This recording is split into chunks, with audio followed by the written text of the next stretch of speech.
¿Cómo empezará el final?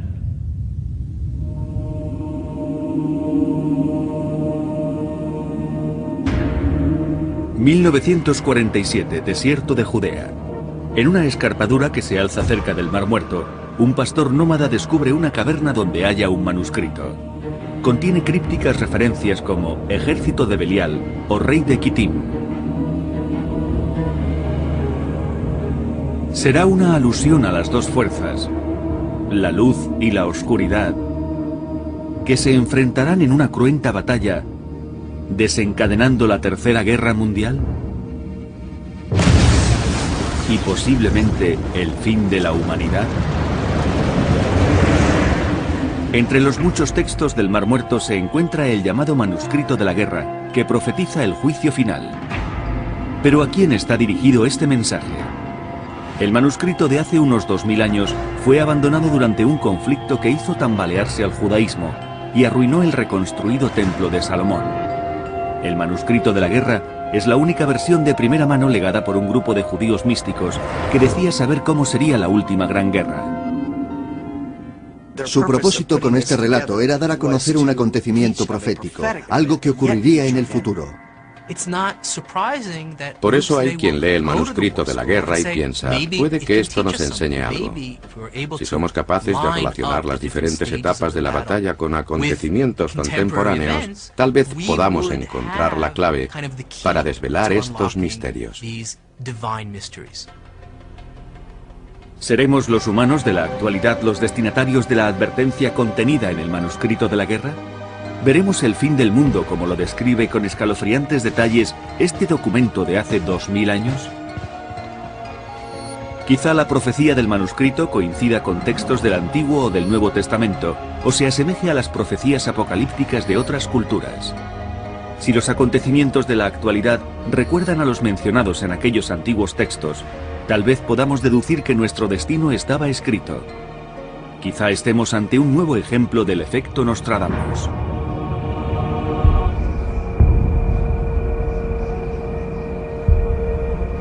Para investigar la posible relación del manuscrito de la guerra con los acontecimientos de la actualidad, hay que remontarse a los orígenes de los textos del Mar Muerto y preguntarse por su hallazgo en el desierto de Judea. Estos manuscritos son un conjunto de documentos encontrados en 1947 cerca del Mar Muerto. De ahí su nombre. Los halló en una cueva un joven pastor beduino. Eso es lo que dice la historia.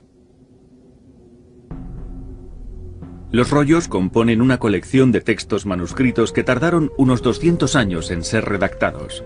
Contienen fragmentos de la Biblia hebrea o Antiguo Testamento. Los arqueólogos descubrieron otras 10 cuevas cercanas que guardaban casi 900 documentos escritos en pieles de animales y papiros, todos ellos sellados en vasijas. La importancia de estos textos radica en que suponen una aproximación a las fuentes originales de la Biblia hebrea. Cuando estudiamos, por ejemplo, los orígenes del cristianismo, tratamos con traducciones de los evangelios, con textos manipulados. No contamos con una versión noble de la historia, sino con una interpretación.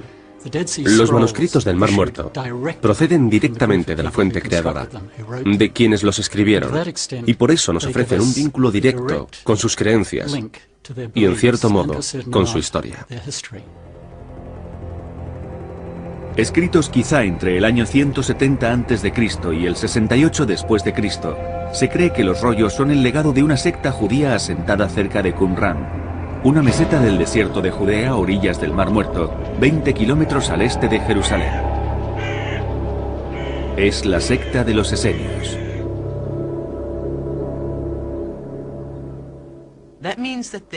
Eso significa que vivieron en la época en que se estaban formando tanto el judaísmo rabínico como la comunidad que rodeaba a Jesús, la cual acabó fundando la Iglesia Católica. En este aspecto es un hallazgo extraordinario.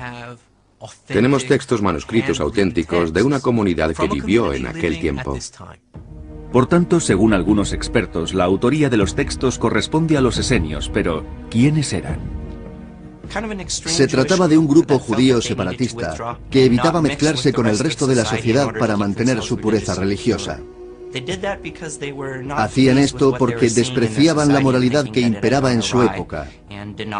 Creían que la humanidad se había apartado de los preceptos de Dios. Los esenios creían que el pueblo judío había despreciado a Dios, pues no vivía de acuerdo con las Escrituras y era demasiado secular y humanista, y por eso Dios había permitido que invasores como los romanos conquistasen su patria.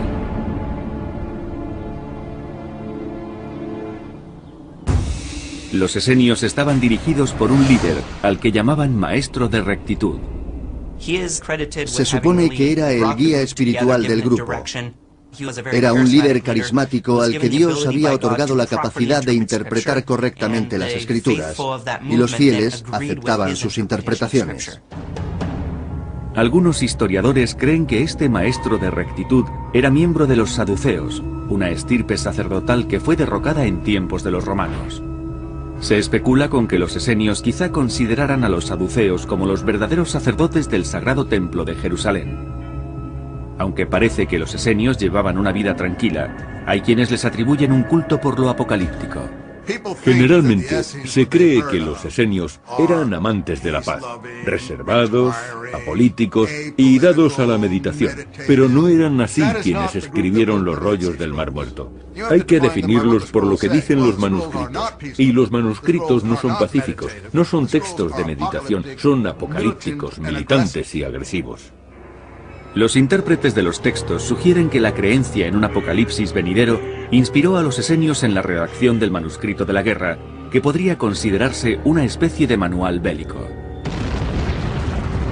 Pero ¿podría también interpretarse como una profecía del Armagedón? La clave puede ocultarse en el propio texto, que habla de un violento enfrentamiento entre dos fuerzas opuestas. El documento comienza con estas palabras.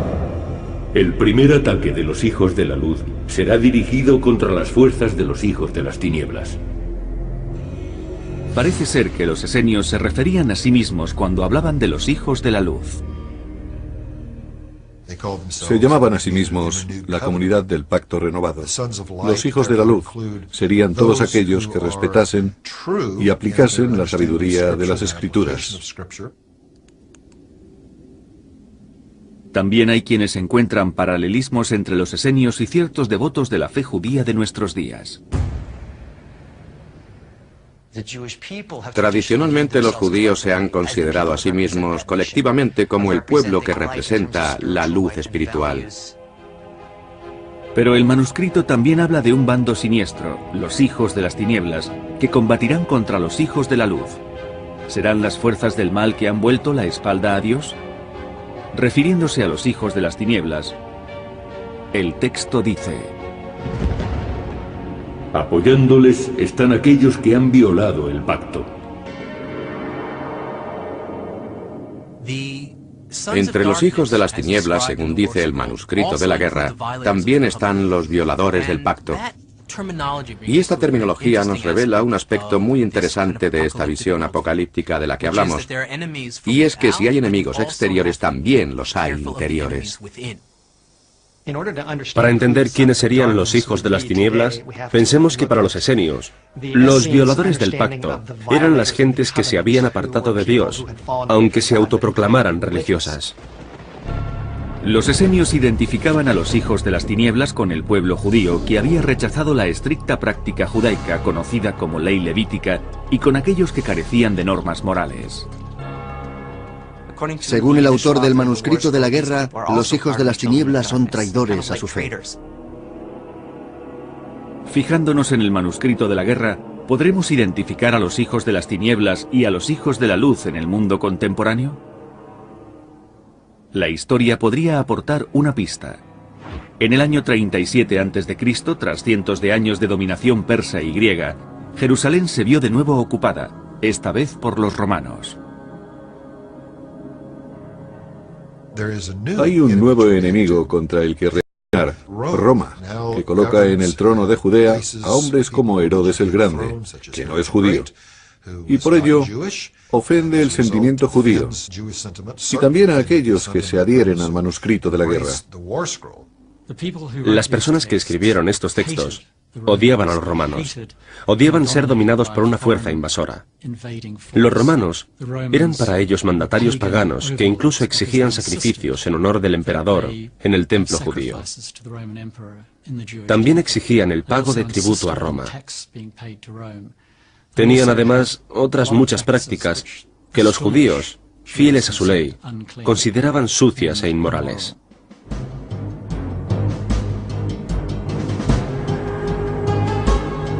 En el año 66 después de Cristo, grupos militantes judíos se alzaron contra los romanos, pero fueron sometidos. 4 años más tarde, su recinto sagrado, el reconstruido templo de Salomón, fue derribado. Según algunos historiadores, los romanos, en plena destrucción de Jerusalén, penetraron en la región del Mar Muerto. Los romanos acabaron conquistando la región donde se toparon con algunos grupos beligerantes o militaristas. Entre ellos se encontraba aquel al que se le atribuyen los famosos manuscritos del Mar Muerto. Antes de encontrarse con su destino final, los esenios dejaron una tétrica profecía sobre la aniquilación de la humanidad. Hay quienes se han dedicado a buscar semejanzas entre la violencia sufrida por los esenios y las calamidades de nuestro tiempo, y fijan la vista en Oriente Próximo. ¿Será esta la zona cero del Apocalipsis?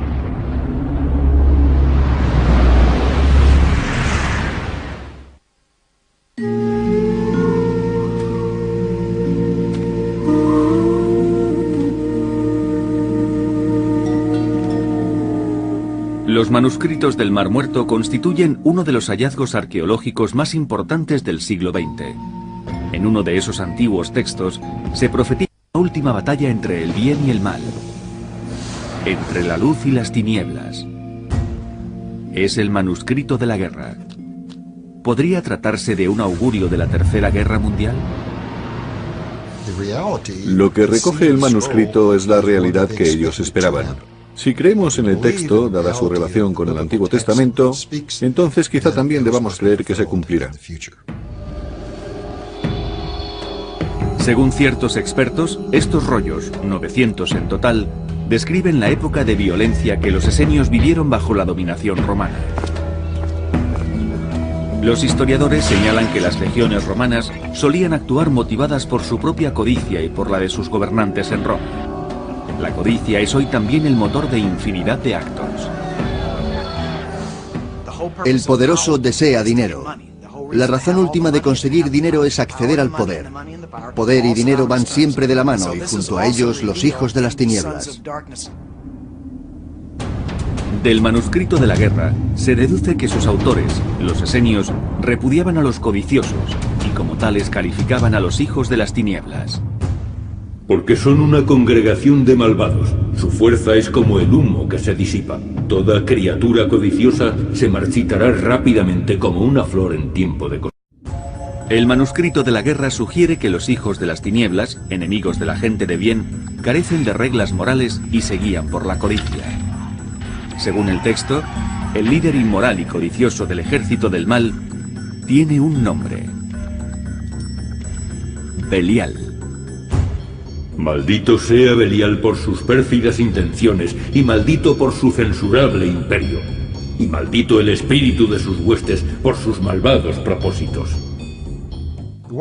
El manuscrito de la guerra habla de los hijos de las tinieblas, que son aquellos que siguen a una figura celestial, cuyo nombre es Belial, otro de los nombres de Satán. Belial significa diablo. En el cristianismo, el judaísmo y el islam hay varios términos recurrentes, entre ellos Satán y Belial. Belial es una contracción de dos palabras hebreas, Beli y Yaal. Beli Yaal, que nosotros pronunciamos Belial. Beli significa desperdiciar o agotar algo, es decir, tomarlo, absorberlo, gastarlo, consumirlo. Yaal significa beneficio. ¿Es esta otra relación directa entre la vida de la antigüedad y la vida actual? Aquellos que están implicados en la manipulación del dinero, aquellos que abusan de los demás, políticos corruptos, grandes financieros que se aprovechan de los pobres para enriquecerse, todos ellos pueden ser legítimamente clasificados como hijos de las tinieblas, pues infringen la ley de Dios, tratan de enriquecerse a costa de los demás. Los hijos de las tinieblas podrían ser entonces los grandes avaros de hoy en día, los que controlan las finanzas y han provocado la situación actual. El mal se presenta bajo muchas formas. Sabemos que la inestabilidad económica puede desencadenar brotes de violencia y estos, a su vez, desencadenar guerras. El diabólico Belial se habría encarnado en los ejecutivos de Wall Street. El colapso económico de 2008 es uno de los hechos más importantes de la última década en Estados Unidos. Las repercusiones se han dejado sentir en todo el planeta y casi han provocado una nueva Gran Depresión. Las amenazas que nos acechan no tienen que ver tan solo con la violencia. La economía también puede provocar el caos. Un enemigo del bien muy poderoso, no solo físicamente, sino también económica y políticamente, podría ceñirse al concepto de hijos de las tinieblas y representaría algo terrible no solo para el pueblo judío, sino para el mundo entero. Si admitimos esta teoría, ¿deberíamos suponer en consecuencia una aniquilación de nuestro mundo debido a una catástrofe financiera? Aniquilación. Cuando escuchamos esta palabra, nos viene a la mente una gigantesca nube de humo en forma de hongo. Pero esa solo es una forma de aniquilar una nación. Golpeando su economía también la aniquilas. Para los creyentes, las penurias económicas quizás sean una señal de que el mundo navega a la deriva. Y puede que adviertan semejanzas entre el manuscrito de la guerra y un texto de la Biblia, el Apocalipsis. El libro del Apocalipsis es como una versión cristiana de los rollos del Mar Muerto. De hecho, no se pueden concebir por separado. Hay que contemplarlos en cierta manera, como un conjunto. Cuando uno lee el Apocalipsis se encuentra con los mismos personajes, las mismas plagas y los mismos acontecimientos que en el manuscrito de la guerra. Ambos citan los mismos detalles. Hay un conflicto cósmico entre el bien y el mal, entre Dios y el diablo. Y en la batalla de Armagedón interviene Dios mismo. Él aplasta el mal y después surgen un nuevo cielo y una nueva tierra donde se impone el bien y el amor. Todos estos elementos coinciden en el manuscrito de la guerra y el libro del Apocalipsis.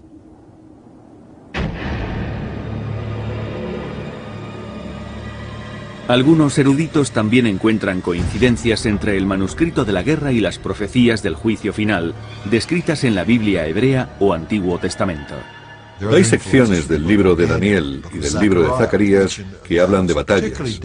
En concreto, en el libro de Daniel se dice que en los últimos días el arcángel Miguel se unirá a Israel y combatirá a sus enemigos. Esta misma idea se repite en el manuscrito de la guerra, donde se cuenta que los ángeles combatirán en una batalla celestial unidos a los hijos de la luz.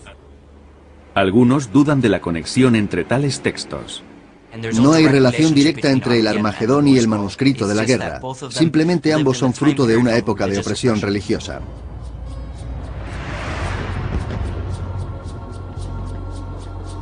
No obstante, si las profecías de la Biblia hebrea, del Apocalipsis y del manuscrito de la guerra coinciden y todas predicen sucesos similares, ¿es por pura coincidencia o hay algo más?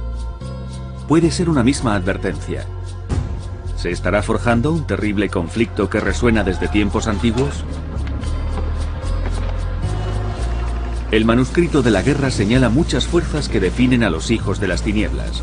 Y es más, para quienes creen en él, el texto también predice el lugar exacto donde podría estallar la Tercera Guerra Mundial.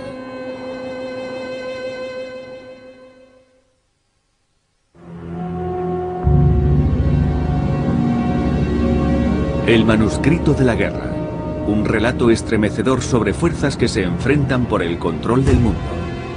Quizá un esbozo de Armagedón, una guerra del siglo XXI que pondrá fin a todas las guerras. Pero ¿puede un documento de hace 2000 años, escrito por fieles de una antigua secta, predecir el fin del mundo en nuestro tiempo? ¿Se puede deducir que esta profecía se refiere a acontecimientos contemporáneos?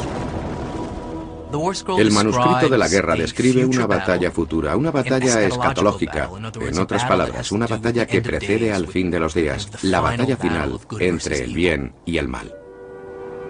Sus defensores dicen que el texto del manuscrito de la guerra habla explícitamente de los lugares de procedencia del enemigo y lo consideran una advertencia. Lucharán contra Mesopotamia, lucharán contra los hijos de Asiria y Persia.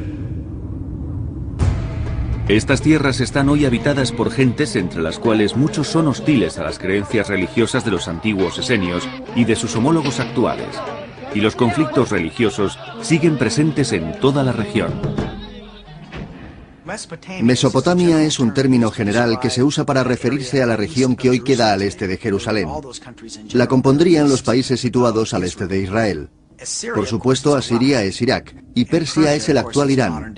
Como sabemos, esos países han estado y están implicados en acontecimientos de relevancia en la historia del mundo moderno.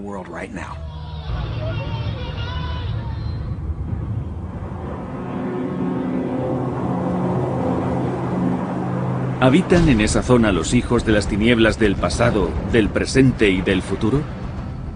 ¿Qué tienen que ver las gentes que antaño poblaban esa región del mundo con las de ahora?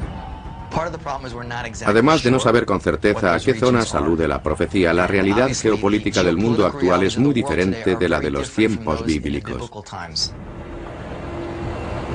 Predijo la profecía del manuscrito de la guerra que el apocalipsis tendría lugar en esta misma región, una zona en la que cristianos, judíos y musulmanes han mantenido disputas durante más de 2000 años.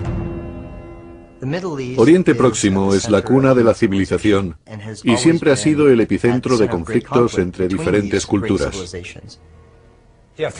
Cada una de estas tres grandes religiones se autoproclama única dignataria del mensaje de Dios, y no parecen entenderse. Es más, dos de ellas están abiertamente enfrentadas en Oriente Próximo. Este conflicto entre culturas se extendió hacia Occidente el 11 de septiembre de 2001, cuando las Torres Gemelas del World Trade Center de Nueva York fueron objeto de un ataque terrorista que utilizó aviones secuestrados como misiles. No es el único caso. En los últimos 50 o 60 años, el islamismo militante había atentado varias veces en Europa y Oriente Próximo, pero Estados Unidos nunca había sufrido un ataque de este tipo. Sin embargo, se sumó a la trágica lista el 11 de septiembre, y entonces supo que el problema también le afectaba. Ningún país había experimentado nada semejante al 11S, ni siquiera Israel, que llevaba sufriendo el terrorismo desde su nacimiento. Nunca se habían dado 3000 víctimas en un solo atentado, el cual además destruyó unos edificios simbólicos y causó cuantiosos daños. Después de los ataques del 11 de septiembre, Estados Unidos abrió sendos frentes en Oriente Medio y Oriente Próximo, comenzando las guerras de Afganistán e Irak, las cuales se han ido extendiendo a regiones cercanas. Hay varios conflictos desarrollándose simultáneamente en Oriente Medio y Oriente Próximo. Varios frentes abiertos en busca de poder y control sobre la zona. La antigua confrontación entre Irán e Irak ha acabado con Irán convertido en una superpotencia en la región. Eso podría provocar un desequilibrio de fuerzas en la misma y quizá desembocar en una carrera armamentística a nivel internacional. Irán, asentado sobre la antigua Persia del manuscrito de la guerra, ha sido el epicentro de numerosos conflictos en el Golfo Pérsico. Tiene un gobierno ultraconservador y activamente hostil hacia el Estado de Israel. Irán desempeña hoy un papel muy significativo en Oriente Próximo y la perspectiva de que pudiera desarrollar armas nucleares pone a otros países árabes en una situación comprometida. Quienes creen en la profecía sugieren que no es una mera coincidencia que los territorios mencionados en el manuscrito de la guerra, Asiria, Persia y más ampliamente Mesopotamia, sean hoy centro de conflictos. Los mismos devotos de la profecía que deducen tales coincidencias también ven signos evidentes de que Satán ronda por el tumultuoso Oriente Próximo. Durante toda la historia, se ha dado el eterno enfrentamiento entre los que intentan ocupar, conquistar y controlar y los que tratan de defender su independencia. Y parece claro que ese conflicto perdura.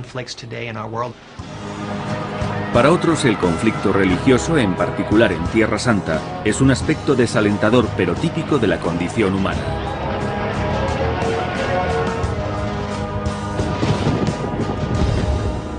¿Qué otros datos revela la profecía del manuscrito de la guerra?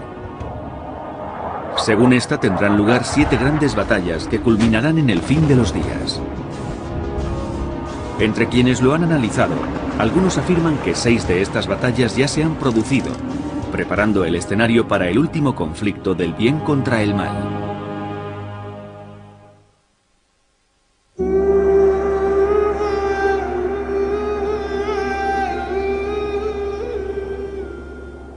Los manuscritos del Mar Muerto son los únicos textos conocidos de la antigua biblioteca de una apocalíptica secta judía, los esenios. Uno en particular, el manuscrito de la guerra, es considerado por los expertos como una versión de Armagedón. Algunos creen incluso que su mensaje puede relacionarse con acontecimientos actuales. Este manuscrito forma parte de una perspectiva más amplia sobre el Apocalipsis, dentro de la visión de los antiguos judíos sobre el desarrollo de la historia, y en la que se apoya el cristianismo. La clave es la cronología. Los esenios parecían convencidos de que vivirían para el Apocalipsis. Pero la creencia judía comúnmente aceptada hablaba de un periodo de 6000 años entre Adán, el primer hombre, y el advenimiento de un Mesías y el Armagedón. Por entonces la mayoría de los judíos pensaban que discurrirían tan solo 4000 años hasta el Armagedón. ¿Manejaban los esenios una cronología diferente, elaborada tal vez por uno de sus maestros?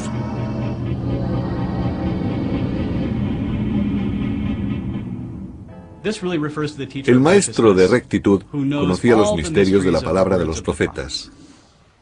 Dicho de otro modo, era capaz de interpretar las Escrituras y deducir, por tanto, cómo se cumplirían las antiguas profecías, en qué tiempo y lugar. Según el manuscrito, los esenios creían que la guerra final propiciaría el retorno de todas las tribus judías a tierra. Los hijos de Leví, los hijos de Judá y los hijos de Benjamín lucharán contra todas sus tropas cuando los exiliados de los hijos de la luz vuelvan del páramo de las naciones para acampar en el territorio de Israel. En este aspecto, el manuscrito de la guerra y los textos bíblicos más ampliamente aceptados están en sincronía. La Biblia dice muy claramente que en el fin de los días se reunirán las tribus de Israel y que sus enemigos se unirán a su vez contra ellos. En el siglo I a.C. no había 12 tribus de Israel dispersas por las tierras de Judea. Solo pervivían las 3 consideradas como los hijos de la luz, es decir, las de Leví, Judá y Benjamín. Si el manuscrito de la guerra está en lo cierto, su predicción referente al retorno del pueblo judío a Israel está en la misma línea que los textos apocalípticos de la Biblia. Los creyentes señalan 2 acontecimientos del siglo XX que verifican la profecía del retorno del pueblo judío. En 1917, Gran Bretaña tomó el control de Palestina. En la Declaración Balfour, invitó a los judíos de todo el mundo a que volviesen a Israel. Para muchos fundamentalistas cristianos, esto marcó el comienzo de los últimos días, o del juicio final, según la Biblia.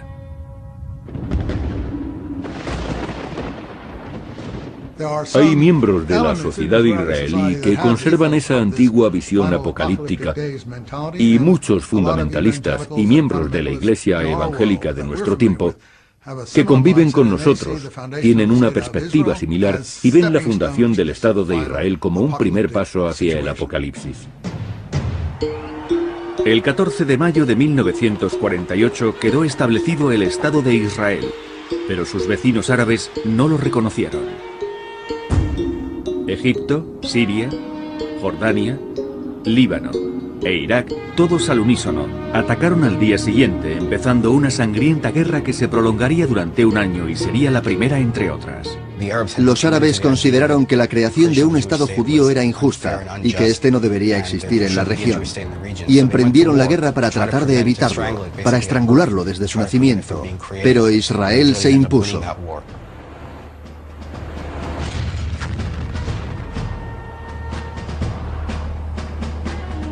Según ciertas opiniones, así empezaba a cumplirse la profecía del manuscrito de la guerra, que habla de 6 batallas en las que combaten los hijos de la luz y los hijos de las tinieblas, antes del enfrentamiento final. Los hijos de la luz triunfan en 3 ocasiones, pero no definitivamente. Son victorias momentáneas. En otras 3 ocasiones vencen los hijos de las tinieblas, pero tampoco logran la victoria definitiva. La guerra árabe-israelí de 1948 podría haber sido la primera de esas batallas. Los que creen en esta teoría indican que en el manuscrito de la guerra se predicen otras 4 guerras entre árabes e israelíes. Pero ¿y los antiguos esenios? Según parece, la antigua secta consideró su propia desaparición como la primera batalla entre la luz y las tinieblas. Está claro que quienes escribieron los rollos suponían que aquellos hechos podían cumplirse en un futuro próximo, pues eran perseguidos por los romanos. Los escépticos de la profecía sugieren que los esenios sencillamente predecían su propia caída y no la de futuras generaciones. Estos grupos apocalípticos instigaron a la rebelión contra Roma durante el siglo I después de Cristo. Y efectivamente, se inició una guerra terrible contra el imperio en el año 66. Los grupos apocalípticos, y entre ellos los esenios, fueron completamente aplastados. Los que no murieron huyeron a Egipto, donde fueron capturados y torturados hasta la muerte. Otros fueron llevados por los romanos a los circos de la costa de Palestina o incluso de Roma, donde murieron. Fueron completamente exterminados. Si aceptamos que 6 de las 7 batallas mencionadas en el manuscrito de la guerra quizá hayan ocurrido ya, ¿cuándo y contra quién podría tener lugar la batalla final?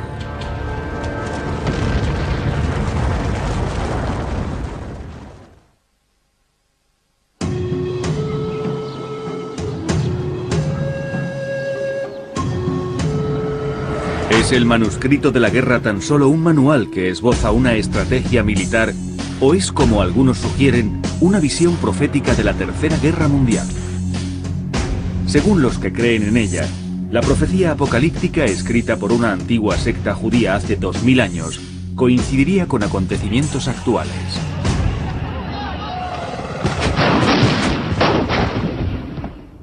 El supuesto final resultaría algo muy doloroso y nadie puede estar seguro de quiénes vivirían para verlo. La experiencia sería espeluznante. Curiosamente, podemos afirmar que los motivos que llevaron a aquellos hombres a escribir el manuscrito de la guerra son muy similares a los motivos de quienes hoy piensan que la batalla de Armagedón será inminente en Oriente Próximo. Y eso debe considerarse peligroso, porque nuestro sistema de creencias afecta a nuestro comportamiento. Y si creemos que algo es verdad, que algo va a ocurrir, hay posibilidades de que hagamos que de una u otra manera ocurra. Los autores del manuscrito de la guerra, los esenios, creían que en el futuro estallaría una guerra en la que los inmorales y quienes habían dado la espalda a Dios serían guiados por el demonio Belial. Algunas interpretaciones del mismo manuscrito señalan que los hijos de la luz y los hijos de las tinieblas no han dejado de combatir desde la época de Jesucristo. Pero algunos expertos se preguntan si se debe conceder relevancia al manuscrito. El propio texto es en sí mismo muy abierto. Tenemos unas personas que se consideran a sí mismas el lado correcto y que a su vez consideran a otras como enemigas de lo correcto. Lo que trato de decir es que cuando alguien interpreta el manuscrito de la guerra, relacionándolo con la actualidad, habla en función de su propia ideología, aplicada a las palabras del manuscrito. Los que quieren atribuir literalidad al texto consideran a los actuales israelíes como los descendientes directos de los hijos de la luz, y señalan pasajes como este. En nombre del Dios de Israel ha sido invocada una espada contra todas las naciones, y él la empleará con dureza por los hombres santos de su pueblo. El pueblo judío se ha considerado siempre a sí mismo como el elegido para la salvación del mundo, el encargado de librarlo del mal y devolverlo al estado espiritual anterior a su corrupción, es decir, al paraíso terrenal. Al igual que los esenios, algunos practicantes actuales de la fe judaica interpretan la Biblia hebrea y sus leyes como divinas o transmitidas por Dios, especialmente en lo referente a la profecía sobre la llegada del Mesías. Afirman que tanto esta Biblia como la profecía del manuscrito de la guerra señalan el establecimiento del Estado de Israel como un primer signo del final de los tiempos. Pero además existe otra a la que conceden relevancia. En Israel existe actualmente una pequeña comunidad que está imbuida en un cierto fervor mesiánico y quiere restablecer el tercer templo, creyendo que eso es un paso en el proceso hacia la llegada del Mesías y el fin de los tiempos. Se trata de una cuestión polémica, pues en estos momentos, en su supuesto emplazamiento, hay una mezquita musulmana, lo cual complica las cosas. Hace 2500 años el Templo de Salomón se alzaba sobre el lugar más sagrado de todo el judaísmo, el Monte del Templo en Jerusalén.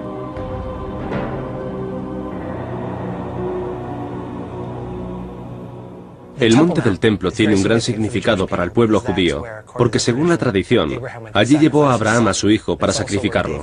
Allí también construiría David el primer templo en el cual se guardaba el Arca de la Alianza, único lugar donde el Espíritu de Dios reside sobre la tierra. Así pues, no habría un lugar más sagrado para los judíos que el monte del templo. Para los musulmanes, el monte del templo también es sagrado. Conocido por ellos como el noble santuario, es el tercer lugar más venerado del Islam. Según el Corán, el profeta Mahoma viajó a Jerusalén en el siglo VII después de Cristo y ascendió al cielo desde dicho monte. En ese lugar se encuentra hoy la mezquita de Al-Aqsa, así como la cúpula de la roca terminada el año 691 después de Cristo. Sin duda convergen allí multitud de intereses religiosos. Aunque el monte del templo está en territorio de Israel, este Estado ha cedido la autoridad legal sobre el lugar a los dignatarios religiosos musulmanes. Pero la posibilidad técnicamente está ahí. Israel podría decir en algún momento, queremos construir un templo. Dicha posibilidad es la que complica las cosas, pues hay muchos grupos presionando en uno y en otro sentido. Pero eso no es todo. Algunos fundamentalistas cristianos creen que la reconstrucción del Templo de Salomón adelantaría el regreso de Jesús, y también ellos presionan a favor de la construcción. Algunos miembros de la comunidad evangélica de Estados Unidos apoyan esa idea, coincidiendo en todo con el grupo judío mesiánico, excepto en lo que se refiere a la identidad del Mesías. Pero no es fácil que esto se produzca, porque en mi opinión, el significado de la palabra yihad se haría evidente si Israel intentara destruir los edificios del monte del templo. El mundo musulmán se levantaría en armas si la cúpula de la roca y la mezquita de Al-Aqsa fuesen destruidas para levantar un templo judío. Sería el Armagedón. La cúpula de la roca, la mezquita de Al-Aqsa y el antiguo templo de Salomón son nombres que suscitan gran pasión entre aquellos que consideran este lugar sacrosanto. Incluso los fanáticos del manuscrito de la guerra podrían incluirse entre quienes desean construir el tercer templo, lo cual, de acuerdo con sus creencias, desencadenaría la batalla entre los hijos de la luz y los hijos de las tinieblas. La gran mano de Dios vencerá a Belial y a todos los ángeles que domina. La maldad será aniquilada sin dejar rastro. No habrá supervivientes entre los hijos de las tinieblas. Los que han estudiado el manuscrito de la guerra afirman que hay cierta lógica en la posibilidad de que esta y otras profecías apocalípticas puedan coincidir. Alegan que Oriente Próximo sigue siendo una encrucijada de civilizaciones y el campo de batalla de Armagedón.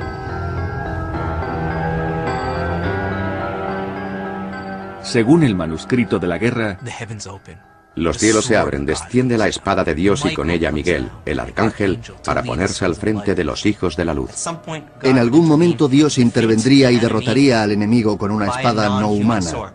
No sabemos qué quiere decir eso, todo es muy críptico. Así Dios puede intervenir como decida. ¿Qué podría ser esa espada no humana? ¿Una poderosa arma que solo Dios conoce?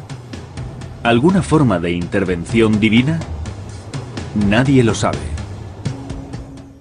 Al final de los tiempos, el Mesías retorna para el Islam, el judaísmo y el cristianismo. Nadie sabe si estos tres Mesías son el mismo o serán distintos. Y si es esto último, ¿cuál de los tres combatirá y contra quién? Lo importante acerca de esta gran batalla, de la que se habla en los diferentes textos, es que si muchos creen en ella, y si esa creencia influye en la vida de esas gentes, ¿quién se atreve a decir que no tendrá lugar?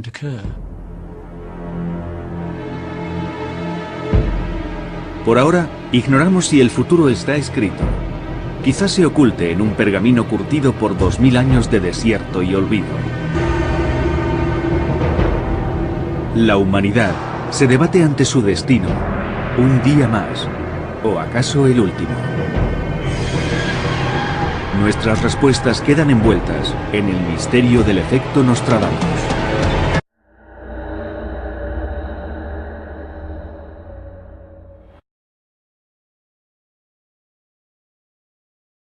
De Wall Street.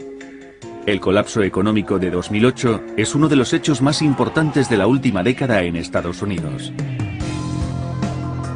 Las repercusiones se han dejado sentir en todo el planeta y casi han provocado una nueva Gran Depresión.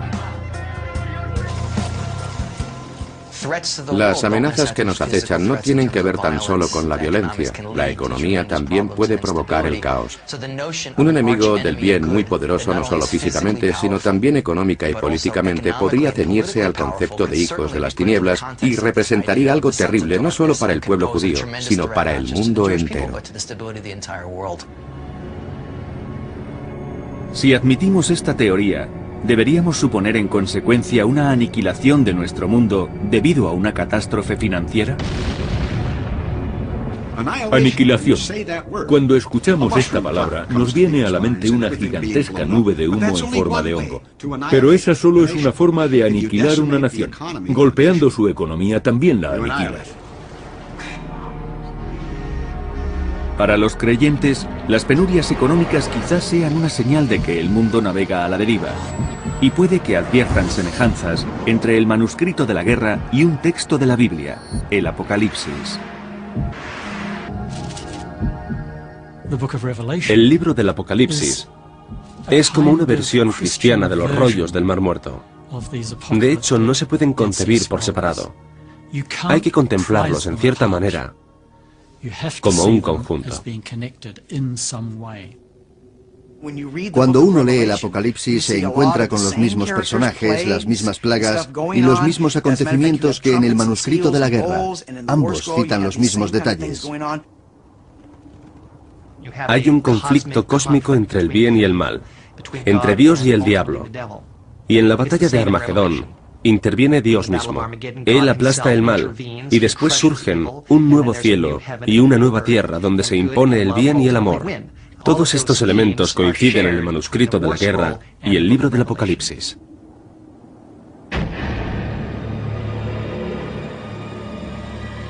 Algunos eruditos también encuentran coincidencias entre el manuscrito de la guerra y las profecías del juicio final, descritas en la Biblia hebrea o Antiguo Testamento.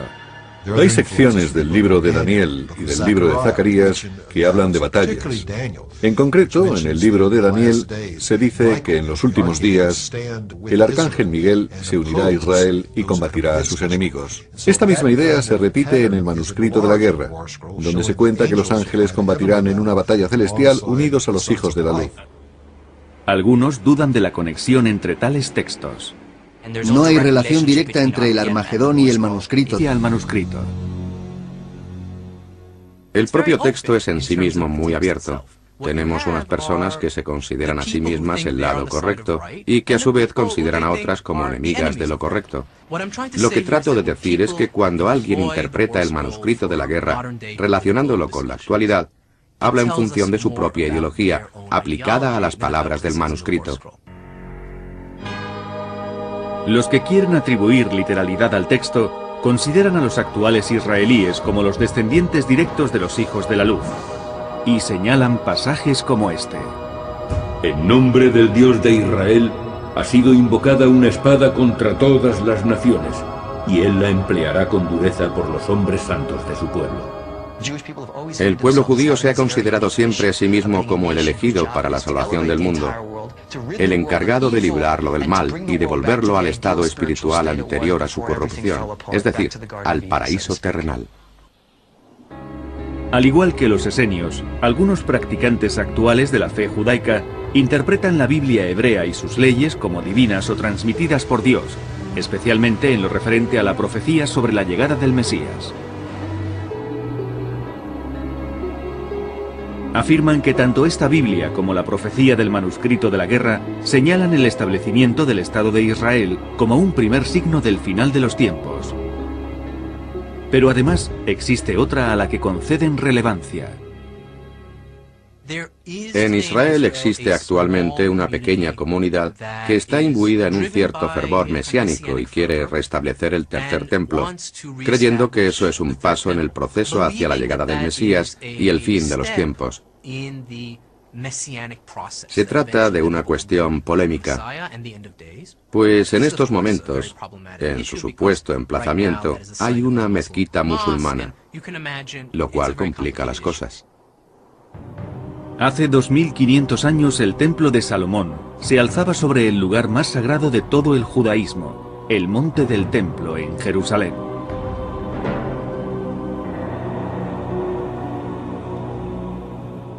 El monte del templo tiene un gran significado para el pueblo judío, porque según la tradición, allí llevó a Abraham a su hijo para sacrificarlo. Allí también construiría David el primer templo en el cual se guardaba el Arca de la Alianza, único lugar donde el Espíritu de Dios reside sobre la tierra. Así pues, no habría un lugar más sagrado para los judíos que el monte del templo. Para los musulmanes, el monte del templo también es sagrado. Conocido por ellos como el noble santuario, es el tercer lugar más venerado del Islam. Según el Corán, el profeta Mahoma viajó a Jerusalén en el siglo VII después de Cristo y ascendió al cielo. ¿Habitan en esa zona los hijos de las tinieblas del pasado, del presente y del futuro? ¿Qué tienen que ver las gentes que antaño poblaban esa región del mundo con las de ahora? Además de no saber con certeza a qué zonas alude la profecía, la realidad geopolítica del mundo actual es muy diferente de la de los tiempos bíblicos. Predijo la profecía del manuscrito de la guerra que el apocalipsis tendría lugar en esta misma región, una zona en la que cristianos, judíos y musulmanes han mantenido disputas durante más de 2000 años. Oriente Próximo es la cuna de la civilización y siempre ha sido el epicentro de conflictos entre diferentes culturas. Cada una de estas tres grandes religiones se autoproclama única dignataria del mensaje de Dios, y no parecen entenderse. Es más, dos de ellas están abiertamente enfrentadas en Oriente Próximo. Este conflicto entre culturas se extendió hacia Occidente el 11 de septiembre de 2001, cuando las Torres Gemelas del World Trade Center de Nueva York fueron objeto de un ataque terrorista que utilizó aviones secuestrados como misiles. No es el único caso. En los últimos 50 o 60 años, el islamismo militante había atentado varias veces en Europa y Oriente Próximo, pero Estados Unidos nunca había sufrido un ataque de este tipo. Sin embargo, se sumó a la trágica lista el 11 de septiembre, y entonces supo que el problema también le afectaba. Ningún país había experimentado nada semejante al 11S, ni siquiera Israel, que llevaba sufriendo el terrorismo desde su nacimiento. Nunca se habían dado 3000 víctimas en un solo atentado, el cual además destruyó unos edificios simbólicos y causó cuantiosos daños. Después de los ataques del 11 de septiembre, Estados Unidos abrió sendos frentes en Oriente Medio y Oriente Próximo, comenzando las guerras de Afganistán e Irak, las cuales se han ido extendiendo a regiones cercanas. Hay varios conflictos desarrollándose simultáneamente en Oriente Medio y Oriente Próximo. Varios frentes abiertos en busca de poder y control sobre la zona. La antigua confrontación entre Irán e Irak ha acabado con Irán convertido en una superpotencia en la región. Eso podría provocar un desequilibrio de fuerzas en la misma y quizá desembocar en una carrera armamentística a nivel internacional. Irán, asentado sobre la antigua Persia del manuscrito de la guerra, ha sido el epicentro de numerosos conflictos en el Golfo Pérsico. Tiene un gobierno ultraconservador y activamente hostil hacia el Estado de Israel. Irán desempeña hoy un papel muy significativo en Oriente Próximo y la perspectiva de que pudiera Para investigar la posible relación del manuscrito de la guerra con los acontecimientos de la actualidad, hay que remontarse a los orígenes de los textos del Mar Muerto y preguntarse por su hallazgo en el desierto de Judea. Estos manuscritos son un conjunto de documentos encontrados en 1947 cerca del Mar Muerto. De ahí su nombre. Los halló en una cueva un joven pastor beduino. Eso es lo que dice la historia. Los rollos componen una colección de textos manuscritos que tardaron unos 200 años en ser redactados. Contienen fragmentos de la Biblia hebrea o Antiguo Testamento. Los arqueólogos descubrieron otras 10 cuevas cercanas que guardaban casi 900 documentos escritos en pieles de animales y papiros, todos ellos sellados en vasijas. La importancia de estos textos radica en que suponen una aproximación a las fuentes originales de la Biblia hebrea. Cuando estudiamos, por ejemplo, los orígenes del cristianismo, tratamos con traducciones de los evangelios, con textos manipulados. No contamos con una versión noble de la historia, sino con una interpretación. Los manuscritos del Mar Muerto proceden directamente de la fuente creadora, de quienes los escribieron, y por eso nos ofrecen un vínculo directo con sus creencias y, en cierto modo, con su historia. Escritos quizá entre el año 170 a.C. y el 68 después de Cristo, se cree que los rollos son el legado de una secta judía asentada cerca de Qumran, una meseta del desierto de Judea a orillas del Mar Muerto, 20 kilómetros al este de Jerusalén. Es la secta de los esenios.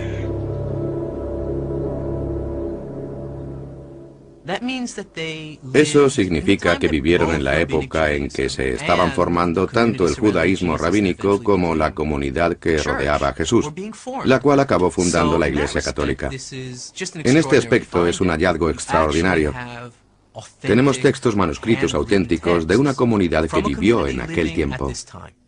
Por tanto, según algunos expertos, la autoría de los textos corresponde a los esenios, pero ¿quiénes eran? Se trataba de un grupo judío separatista que evitaba mezclarse con el resto de la sociedad para mantener su pureza religiosa. Hacían esto porque despreciaban la moralidad que imperaba en su época. Creían que la humanidad se había apartado de los preceptos de Dios. Los esenios creían que el pueblo judío había despreciado a Dios, pues no vivía de acuerdo con las Escrituras y era demasiado secular y humanista. Y por eso Dios había permitido que invasores como los romanos con sus creencias y, en cierto modo, con su historia. Escritos quizá entre el año 170 a.C.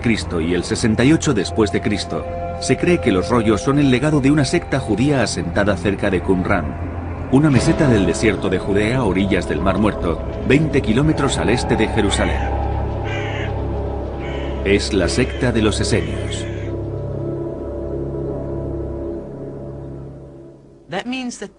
Eso significa que vivieron en la época en que se estaban formando tanto el judaísmo rabínico como la comunidad que rodeaba a Jesús, la cual acabó fundando la Iglesia Católica. En este aspecto es un hallazgo extraordinario. Tenemos textos manuscritos auténticos de una comunidad que vivió en aquel tiempo. Por tanto, según algunos expertos, la autoría de los textos corresponde a los esenios, pero ¿quiénes eran? Se trataba de un grupo judío separatista que evitaba mezclarse con el resto de la sociedad para mantener su pureza religiosa. Hacían esto porque despreciaban la moralidad que imperaba en su época. Creían que la humanidad se había apartado de los preceptos de Dios. Los esenios creían que el pueblo judío había despreciado a Dios, pues no vivía de acuerdo con las Escrituras y era demasiado secular y humanista, y por eso Dios había permitido que invasores como los romanos conquistasen su patria.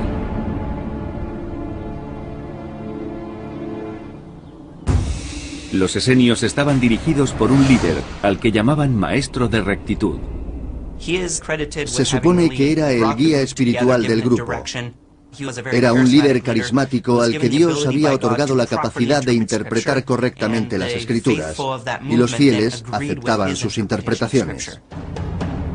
Algunos historiadores creen que este Maestro de Rectitud era miembro de los saduceos, una estirpe sacerdotal que fue derrocada en tiempos de los romanos. Se especula con que los esenios quizá consideraran a los saduceos como los verdaderos sacerdotes del Sagrado Templo de Jerusalén. Aunque parece que los esenios llevaban una vida tranquila, hay quienes les atribuyen un culto por lo apocalíptico. Generalmente se cree que los esenios eran amantes de la paz, reservados, apolíticos y dados a la meditación, pero no eran así quienes escribieron los rollos del Mar Muerto. Hay que definirlos por lo que dicen los manuscritos, y los manuscritos no son pacíficos, no son textos de meditación, son apocalípticos, militantes y agresivos. Los intérpretes de los textos sugieren que la creencia en un apocalipsis venidero inspiró a los esenios en la redacción del manuscrito de la guerra, que podría considerarse una especie de manual bélico. Pero podría también interpretarse... Conseguir dinero es acceder al poder. Poder y dinero van siempre de la mano, y junto a ellos los hijos de las tinieblas.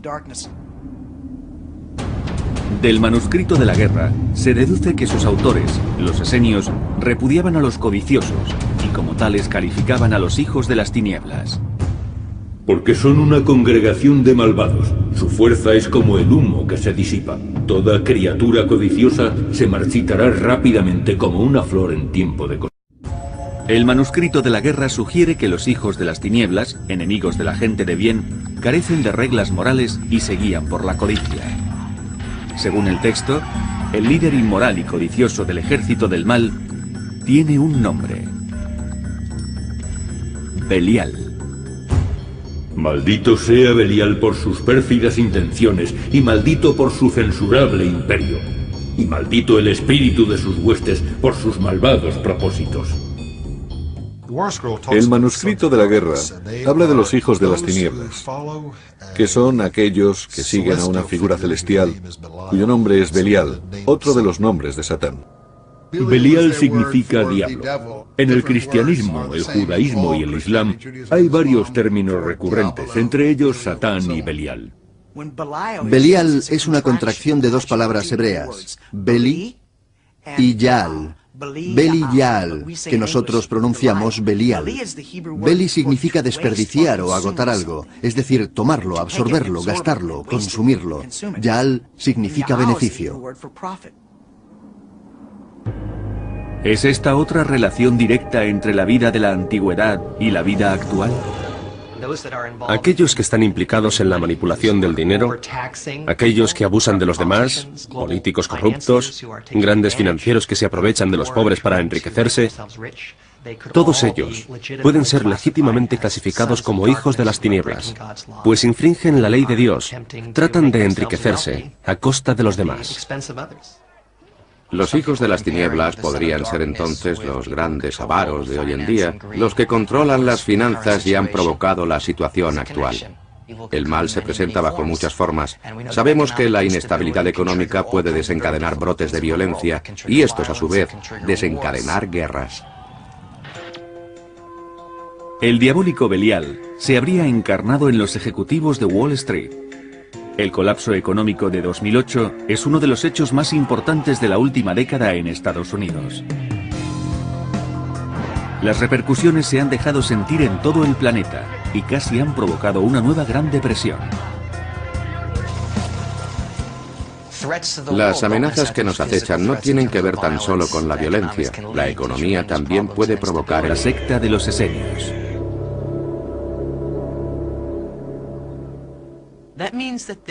Eso significa que vivieron en la época en que se estaban formando tanto el judaísmo rabínico como la comunidad que rodeaba a Jesús, la cual acabó fundando la Iglesia Católica. En este aspecto es un hallazgo extraordinario. Tenemos textos manuscritos auténticos de una comunidad que vivió en aquel tiempo. Por tanto, según algunos expertos, la autoría de los textos corresponde a los esenios, pero ¿quiénes eran? Se trataba de un grupo judío separatista que evitaba mezclarse con el resto de la sociedad para mantener su pureza religiosa. Hacían esto porque despreciaban la moralidad que imperaba en su época.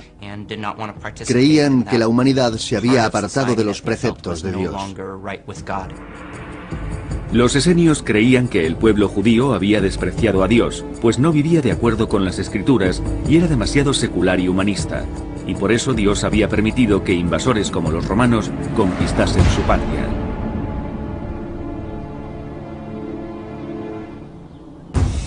Los esenios estaban dirigidos por un líder, al que llamaban Maestro de Rectitud. Se supone que era el guía espiritual del grupo. Era un líder carismático al que Dios había otorgado la capacidad de interpretar correctamente las Escrituras, y los fieles aceptaban sus interpretaciones. Algunos historiadores creen que este maestro de rectitud era miembro de los saduceos, una estirpe sacerdotal que fue derrocada en tiempos de los romanos. Se especula con que los esenios quizá consideraran a los saduceos como los verdaderos sacerdotes del Sagrado Templo de Jerusalén. Aunque parece que los esenios llevaban una vida tranquila, hay quienes les atribuyen un culto por lo apocalíptico. Generalmente se cree que los esenios eran amantes de la paz, reservados, apolíticos y dados a la meditación, pero no eran así quienes escribieron los rollos del Mar Muerto. Hay que definirlos por lo que dicen los manuscritos, y los manuscritos no son pacíficos, no son textos de meditación, son apocalípticos, militantes y agresivos. Los intérpretes de los textos sugieren que la creencia en un apocalipsis venidero inspiró a los esenios en la redacción del manuscrito de la guerra, que podría considerarse una especie de manual bélico. Pero ¿podría también interpretarse como una profecía del Armagedón? La clave puede ocultarse en el propio texto, que habla de un violento enfrentamiento entre dos fuerzas opuestas. El documento comienza con estas palabras. El primer ataque de los hijos de la luz será dirigido contra las fuerzas de los hijos de las tinieblas. Parece ser que los esenios se referían así. Para los creyentes, las penurias económicas quizás sean una señal de que el mundo navega a la deriva, y puede que adviertan semejanzas entre el manuscrito de la guerra y un texto de la Biblia, el Apocalipsis. El libro del Apocalipsis es como una versión cristiana de los rollos del Mar Muerto. De hecho, no se pueden concebir por separado. Hay que contemplarlos en cierta manera, como un conjunto. Cuando uno lee el Apocalipsis se encuentra con los mismos personajes, las mismas plagas y los mismos acontecimientos que en el manuscrito de la guerra. Ambos citan los mismos detalles. Hay un conflicto cósmico entre el bien y el mal, entre Dios y el diablo. Y en la batalla de Armagedón interviene Dios mismo. Él aplasta el mal, y después surgen un nuevo cielo y una nueva tierra donde se impone el bien y el amor. Todos estos elementos coinciden en el manuscrito de la guerra y el libro del Apocalipsis.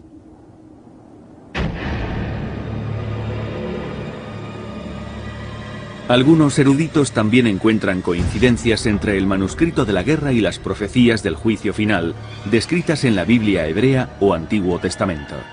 Hay secciones del libro de Daniel y del libro de Zacarías que hablan de batallas.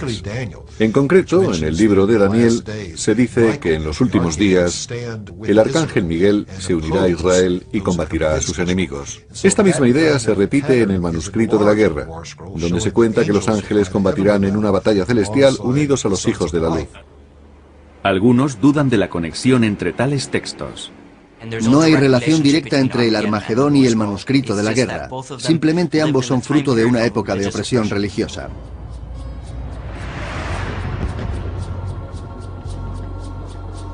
No obstante, si las profecías de la Biblia hebrea, del Apocalipsis y del manuscrito de la guerra coinciden, y todas predicen sucesos similares, ¿es por pura coincidencia o hay algo más? Puede ser una misma advertencia. ¿Se estará forjando un terrible conflicto que resuena desde tiempos antiguos? El manuscrito de la guerra señala muchas fuerzas que definen a los hijos de las tinieblas. Y es más, para quienes creen en él, el texto también predice el lugar exacto donde podría estallar la Tercera Guerra Mundial.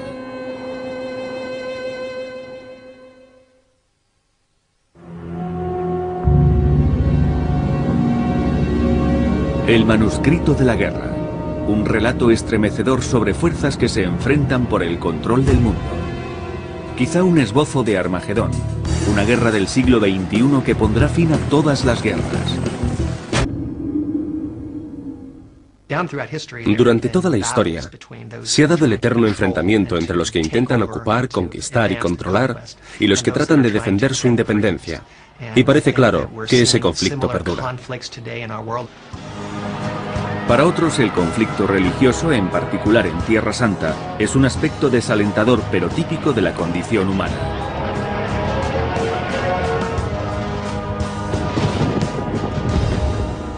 ¿Qué otros datos revela la profecía del manuscrito de la guerra? Según esta, tendrán lugar 7 grandes batallas que culminarán en el fin de los días. Entre quienes lo han analizado, algunos afirman que 6 de estas batallas ya se han producido, preparando el escenario para el último conflicto del bien contra el mal.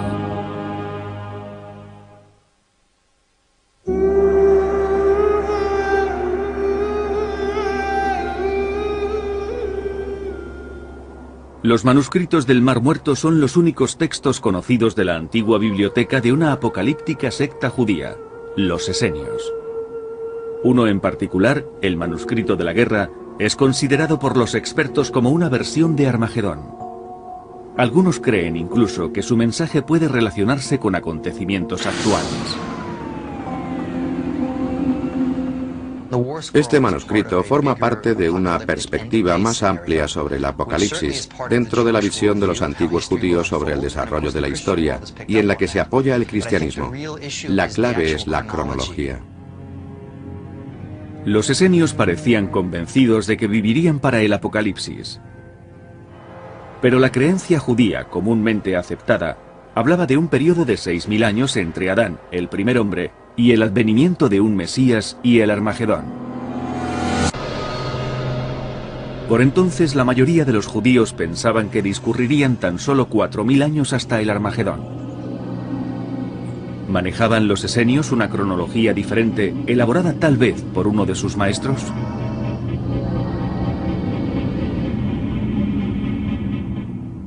El maestro de rectitud conocía los misterios de la palabra de los profetas. Dicho de otro modo, era capaz de interpretar las escrituras y deducir, por tanto, cómo se cumplirían las antiguas profecías, en qué tiempo y lugar. Según el manuscrito, los esenios creían que la guerra final propiciaría el retorno de todas las tribus judías a tierra. Los hijos de Leví, los hijos de Judá y los hijos de Benjamín lucharán contra todas sus tropas cuando los exiliados de los hijos de la luz vuelvan del páramo de las naciones para acampar en el territorio. Poder y dinero van siempre de la mano, y junto a ellos los hijos de las tinieblas. Del manuscrito de la guerra se deduce que sus autores, los esenios, repudiaban a los codiciosos y como tales calificaban a los hijos de las tinieblas. Porque son una congregación de malvados. Su fuerza es como el humo que se disipa. Toda criatura codiciosa se marchitará rápidamente como una flor en tiempo de cosecha. El manuscrito de la guerra sugiere que los hijos de las tinieblas, enemigos de la gente de bien, carecen de reglas morales y se guían por la codicia. Según el texto, el líder inmoral y codicioso del ejército del mal tiene un nombre: Belial. Maldito sea Belial por sus pérfidas intenciones, y maldito por su censurable imperio. Y maldito el espíritu de sus huestes por sus malvados propósitos. El manuscrito de la guerra habla de los hijos de las tinieblas, que son aquellos que siguen a una figura celestial, cuyo nombre es Belial, otro de los nombres de Satán. Belial significa diablo. En el cristianismo, el judaísmo y el islam hay varios términos recurrentes, entre ellos Satán y Belial. Belial es una contracción de dos palabras hebreas, Beli y Yaal. Beli Yaal, que nosotros pronunciamos Belial.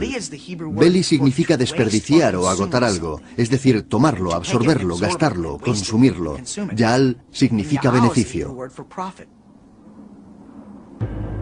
¿Es esta otra relación directa entre la vida de la antigüedad y la vida actual? Aquellos que están implicados en la manipulación del dinero, aquellos que abusan de los demás, políticos corruptos, grandes financieros que se aprovechan de los pobres para enriquecerse, todos ellos pueden ser legítimamente clasificados como hijos de las tinieblas, pues infringen la ley de Dios, tratan de enriquecerse a costa de los demás. Los hijos de las tinieblas podrían ser entonces los grandes avaros de hoy en día, los que controlan las finanzas y han provocado la situación actual. El mal se presenta bajo muchas formas.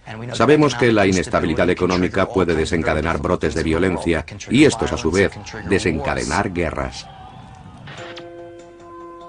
El diabólico Belial se habría encarnado en los ejecutivos de Wall Street. El colapso económico de 2008 es uno de los hechos más importantes de la última década en Estados Unidos.